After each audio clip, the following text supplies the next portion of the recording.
The film begins with a touch of young girl, named Wen, gathering grasshoppers in a container in the forest outside the cabin she is remaining with her dads Eric and Andrew. Wen is moved toward by an enormous man, Leonard, who attempts to put on a show of being cordial toward her, in any event, participating in getting grasshoppers. Leonard lets Wen know that he is there to accomplish something that he will lament. Three others, Sabrina, Adrian, and Redmond, rise up out of the forest furnished with huge sharp weapons, provoking Wen to run back toward the lodge. Wen goes to caution Eric and Andrew about the outsiders outside. Leonard thumps on the entryway and lets Eric and Andrew know that they are there for an errand and have to straightforwardly address them. The folks start to become apprehensive, and the family starts locking the entryways and windows. The gathering then, at that point, starts to break into the house through the windows. Eric gets into a quarrel with Sabrina, where he falls and passes out.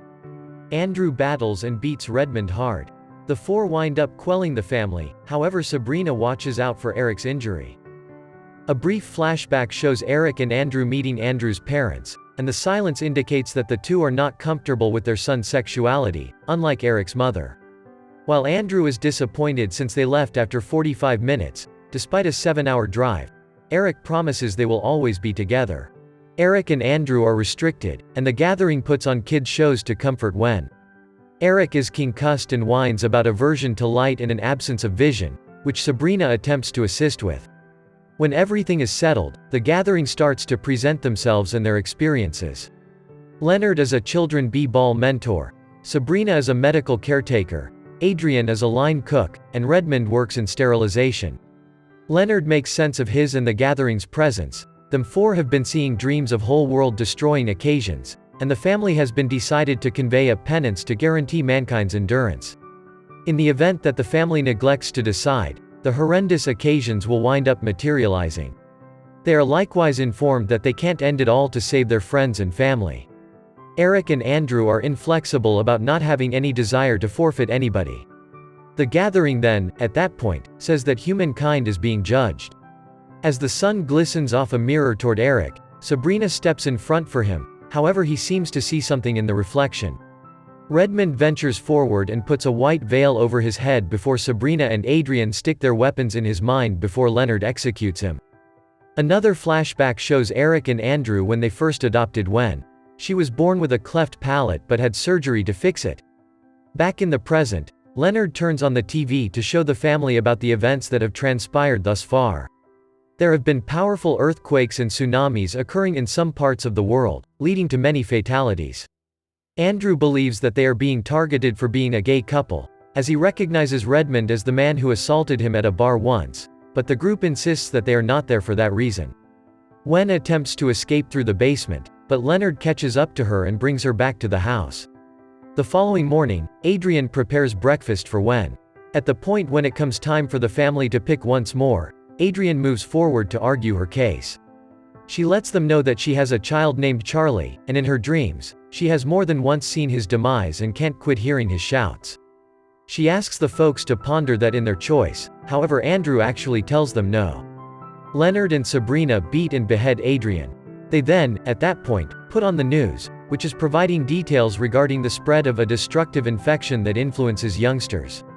Andrew sees the report as pre-recorded and that he has been learning about the infection for a really long time, giving him further motivation to think that the gathering is deceiving them. Andrew tells Eric that his hands are loosening from their binds, so he might have a chance to break free. Wen sneaks Eric a knife, and he gives her a heads up to do something when she is instructed to. Leonard and Sabrina attempt to persuade Eric and Andrew again, but Eric has Wen throw a tantrum to distract the other two, allowing Eric to cut himself free and giving Andrew an opportunity to run to the car where he tries to get his gun. Sabrina injures his leg but he throws dirt in her face and runs into the car. As he tries to load the gun, she tries to break in and lightly stabs him in the side, but he fires his gun and forces Sabrina to drop her weapon. Another flashback shows the attack at the bar with a man that looks vaguely like Redmond, with a bigger beard, and he was said to have been imprisoned, which led to him training in self-defense and buying a gun. Subsequent to successfully returning to the cabin, Andrew undermines Leonard yet is frightened when Sabrina runs in, making him shoot her. After she bites the dust, Leonard executes her. Andrew likewise snatches Redmond's wallet from his body and affirms that he was for sure his aggressor, a man named Rory O'Bannon. Andrew orders Leonard to go into the washroom at gunpoint, determined to take the vehicle that the gathering showed up in and utilizing it to get back since they sliced the family's vehicle's tires. Following a couple of moments, Leonard breaks the washroom window, driving the folks to feel that he is disappearing to the vehicle to leave them abandoned. Andrew opens the restroom and shoots into the shower. However, Leonard actually figures out how to go after him in spite of being shot in the arm. After a concise battle, Leonard incapacitates Andrew and makes the folks walk out on. Many carriers all over the planet start to encounter disappointments, making huge number of planes unexpectedly crash from the sky from one side of the planet to the other. Leonard talks similar lines as the Telecaster, causing Andrew to accept that everything was practiced. Leonard brings Eric and Andrew outside and tells them that they have one last chance to prevent more disasters from happening. Eric tells Wen to hide in a treehouse until someone goes to get her. When it becomes clear they still aren't choosing, Leonard tells them they will only have a few minutes to stop it before it's too late, and he slits his throat. A powerful storm begins forming, with lightning hitting the ground and various trees, and more planes falling from the sky. The guys go back inside the house. Eric tells Andrew about the figure he saw in the sun's reflection, and he admits that he has begun to believe that the group's visions were true. He noticed that they each represented aspects of humanity. Redmond was malice, Adrian was nourishment, Sabrina was health, and Leonard was guidance. They were the four horsemen of the apocalypse, and their deaths were necessary. When Eric seems ready to be the one to make the sacrifice, Andrew argues with him, saying humanity is not worth saving because they hate and reject people like him and Eric. Eric then tells Andrew of a vision he saw of a world that continues to live on, and how Andrew grows old and continues to be close to Wen, and how she has found a career she is proud of and someone who loves her as much as she loves them. With this, Eric finds his peace and takes Andrew's hand so he can shoot himself. After Andrew mourns his husband, he goes to get Wen from the treehouse. The two walk until they find the truck that Leonard's group came in. In the backseat, Andrew finds items proving that the group, barring Redmond, really were who they said they were. Leonard really was a beloved coach, Sabrina was a nurse, and he also finds a picture of Adrian with Charlie. Andrew drives with Wen to a cafe, where individuals are assembled to see the insight about the calamity slowing down.